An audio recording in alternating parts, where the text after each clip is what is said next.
I gotta make sure you guys are awake today, so we're gonna do a sus video. So today, we're gonna learn what submissive and breedable is about for science. Get out your notepads. Class is in session, chat. It will be on the test. It will be on the final exam. Class is in session! I've been disappointed because we asked the question, does a MILF have to be a mother? And I told you, class, that no.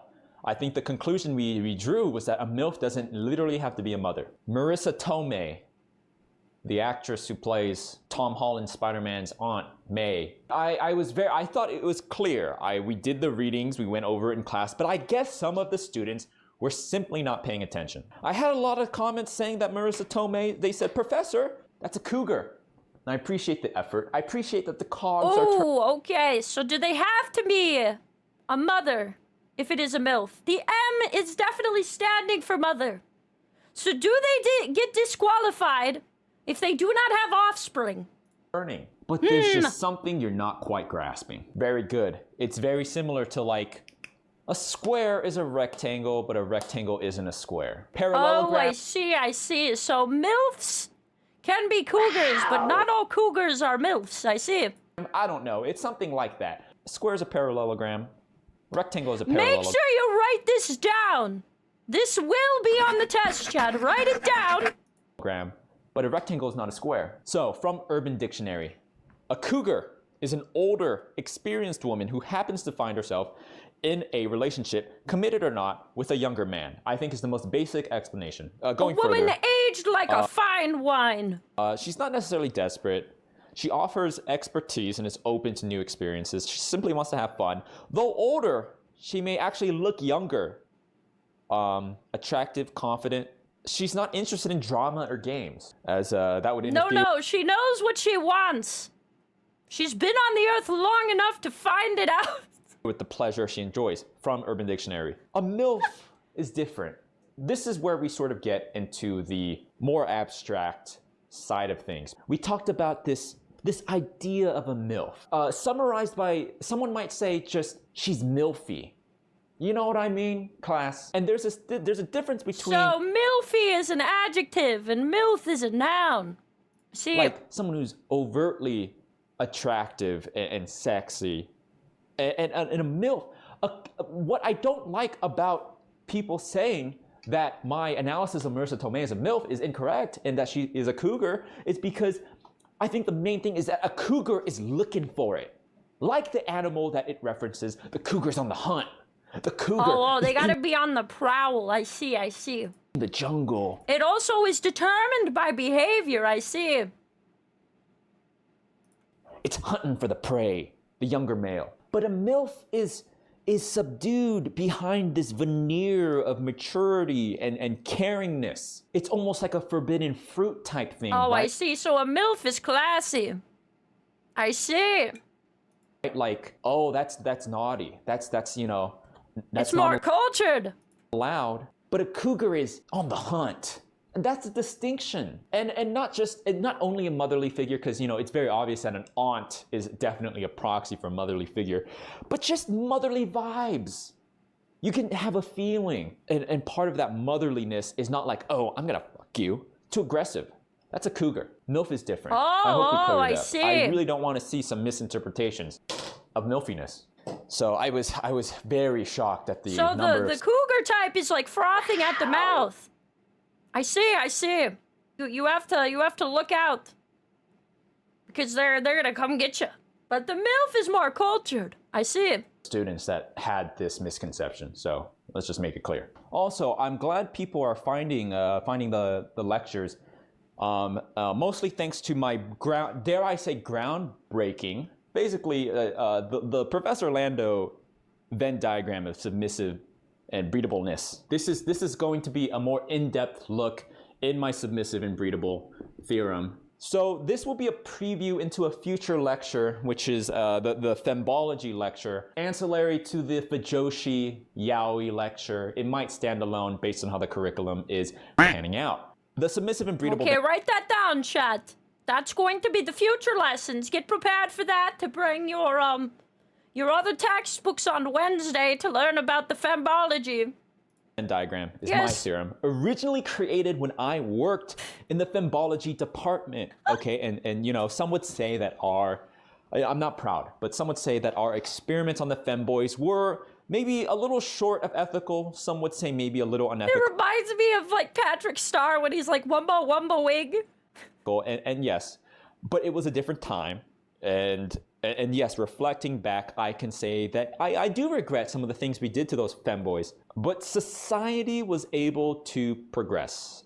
And I think that's what's important here. For the sake of humans, seeing their potential maximized, sacrifices must unfortunately be made. And some of the femboys were lost.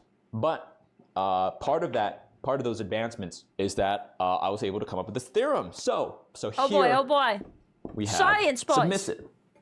Science. Here, we have breedable. You can see right here where They they overlap. cross. This cross section There is a crossover is section. known. This is the bussy. This is the bussy, where submissive and breedable meet. There's more to the theorem. You can introduce additional layers to it. And we'll just do one example right here. What's the point of a theorem if it's not applicable? If there aren't applications of it in real life? We need the science to be applicable in everyday situations. Otherwise, it is not worth learning. Breedable Venn diagram. You can start to apply things. Here, what do we have here? If you add French classical music to the submissive and breedable Venn diagram, we get another section right here. You see that? Right there. And what do we get? I have no idea. Enlighten me. Debussy. Claude Debussy.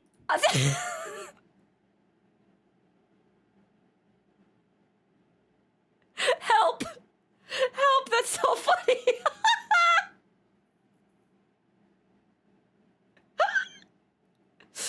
You guys know what Debussy is, right?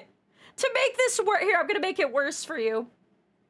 I'm gonna make it worse for you, because you have to know what it is. If you're uncultured, okay, even if you're a young bean who thinks you don't know what Debussy is, you do if you've watched Twilight, okay? If you were a Team Edward or Team Jacob, you know Debussy. Whether you want to or not, okay? Hold on. It's cursed. It's perfect. It's, Debussy. It's, Debussy. Debussy. Debussy. Debussy. Debussy. Anyway, yes. They played this in Twilight. It's the song that Edward played on the piano. In conclusion, he must be part of the submissive breedable Debussy arc that we're on.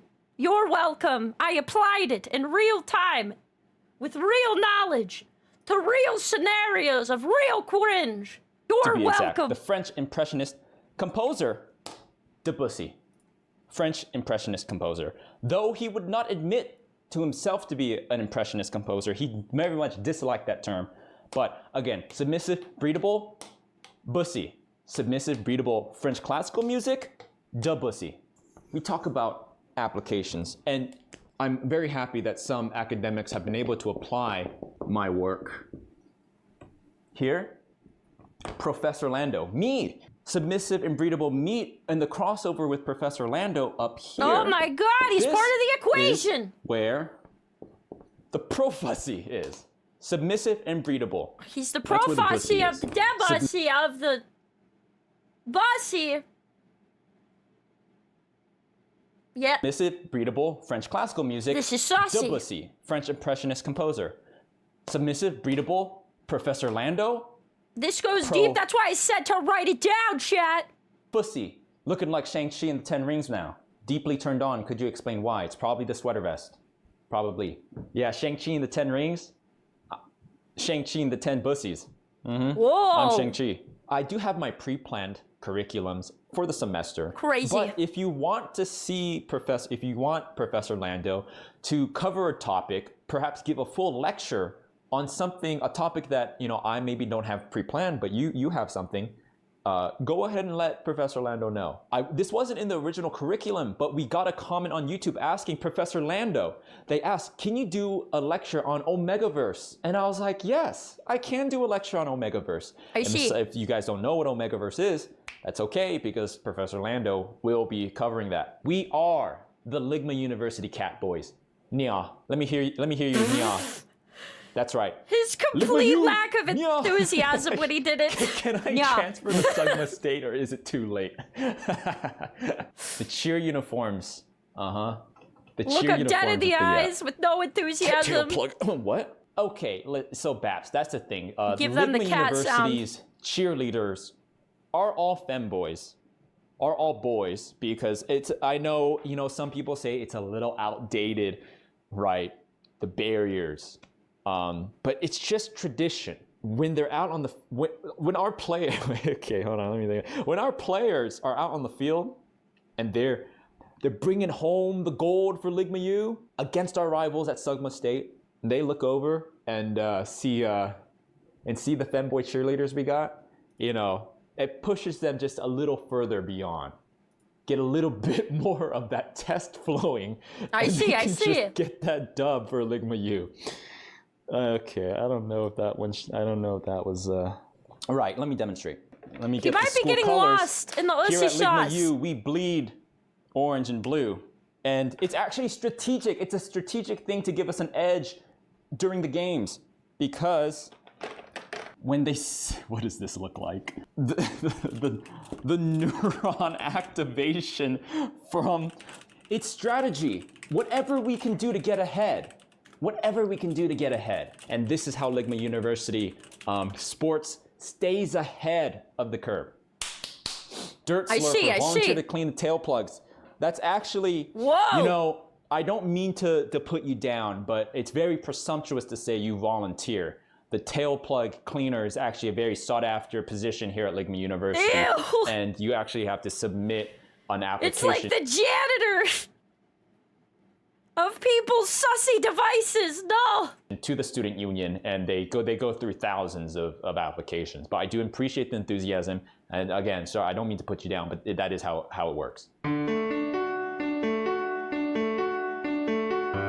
That was great. That was great. I loved it. We learned so much today, Chad. You better remember all of it. You better write all of it down. You're gonna fail your exams. All right? It's gonna go on your permanent record. So you better get studying. What do we get if we pass the exam? You get a good noodle star at least.